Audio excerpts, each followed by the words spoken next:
My name's Sally and I live in Doddington in this house here, which I lived in for 14 years. We got the solar panels when we moved in, and then 3 years ago we got an air source heat pump, and I wanted to share my experience for anyone else who might be thinking about getting an air source heat pump. This is it on, so this is the noise it makes when it's on. This is as noisy as it gets. This is a double unit because my house is fairly big. If it's a smaller house it would be half the size.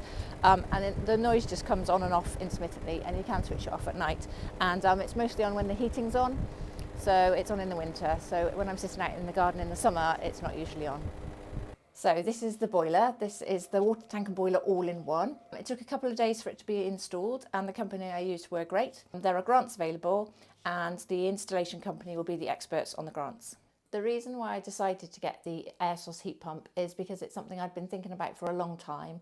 I knew it made the right decision from a sort of climate change point of view, and I'm very interested in wildlife. So I wanted to do something that I knew was going to be good for the planet and good for my children's future. And I know that air source heat pumps are really efficient and will make my house future-proof as well. And I haven't regretted the decision. It's worked out really well, and I have in fact recommended it to friends.